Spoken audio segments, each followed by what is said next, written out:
In what could become one of the most explosive chapters in South Africa's post-apartheid political history, sources have revealed that police uncovered potentially incriminating evidence at the personal residence of Julius Malema. The discovery, if substantiated, may directly link the prominent political figure to the mysterious death of former Minister Sinai's Magaka. Although the investigation has been tightly controlled by the South African Police Service, SAPS, leaks from within law enforcement circles suggest that the high-profile raid on Malema's estate unearthed secret documents, encrypted digital devices, and other materials that could send shockwaves through the nation's political establishment. Should the findings withstand judicial scrutiny, Malema could face serious criminal charges, possibly ending his political career and exposing him to the risk of long-term imprisonment. The SAPS reportedly secured a high-level judicial warrant before conducting the search, ensuring the operation was legally sanctioned and meticulously supervised. According to insiders close to the investigation, law enforcement officers descended upon Malema's home in the early hours of the morning. They systematically combed through hidden compartments, private safes, and sealed rooms in search of evidence. Witnesses to the operation described a tense, feverish atmosphere as investigators carefully collected a diverse array of materials that initially appeared innocuous, but were later suspected to hold far-reaching implications. Among the seized items were multiple encrypted hard drives and USB devices believed to contain highly sensitive information. Investigators suspect these digital storage units hold vital communications, including voice notes, emails, and encrypted chat logs that could establish connections between Malema and several key individuals linked to Magaka in the days leading up to his death. Forensic experts within the SAPS are confident that advanced digital recovery techniques may allow them to retrieve erased files and hidden directories, potentially uncovering evidence of communications that could be pivotal in court. In addition to the digital evidence, investigators reportedly found international travel records and hotel reservations revealing trips to Europe, particularly Paris. These travel dates, according to leaked manifests, coincided closely with the final days of Magaka's life.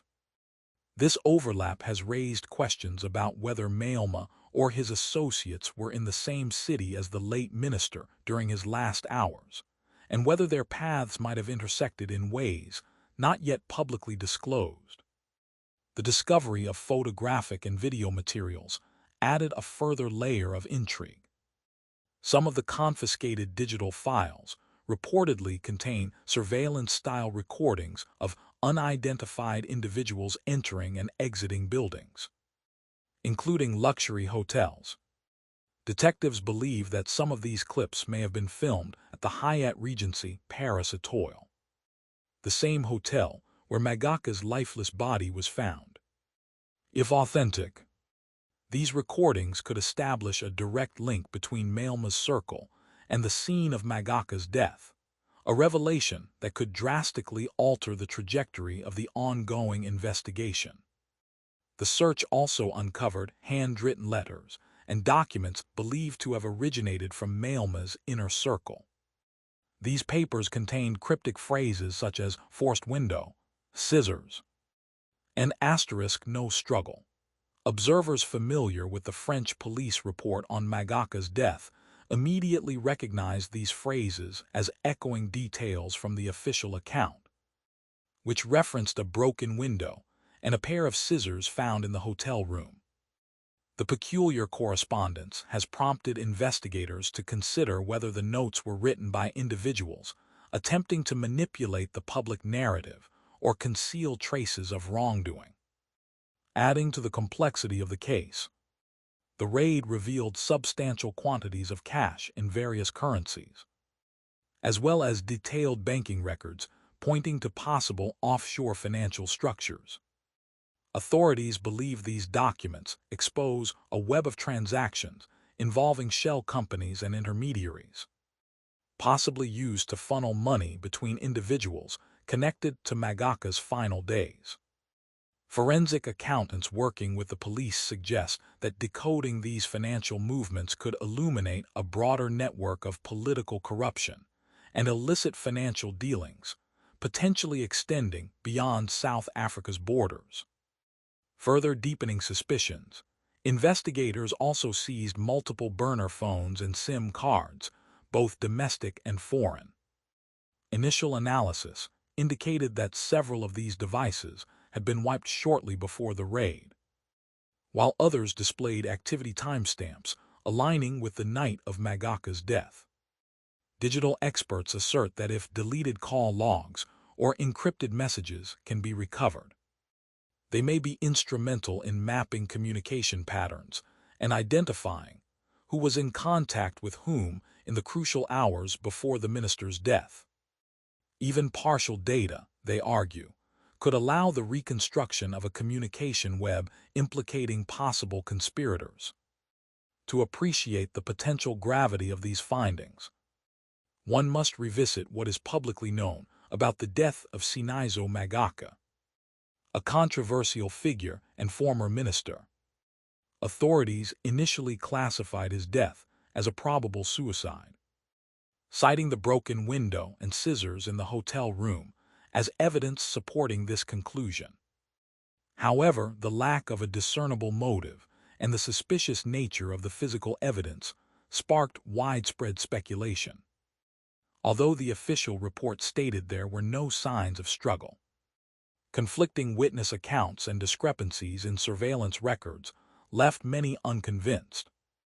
Given Magaka's history of corruption allegations, money laundering, and political controversy, it was widely believed he had powerful adversaries.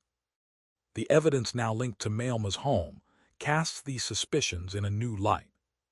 The cryptic notes referencing key elements of the French report suggest possible prior knowledge or attempts to shape perceptions after the fact.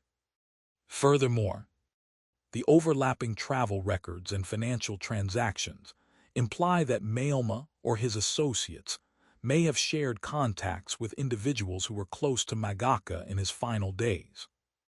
If these suspicions are substantiated, the political and legal consequences for Julius Malema could be catastrophic. Possible charges range from obstruction of justice and evidence tampering to conspiracy and being an accessory after the fact. Should prosecutors succeed in demonstrating a coordinated attempt to conceal the truth, Malema could also face charges of money laundering, fraud, and corruption.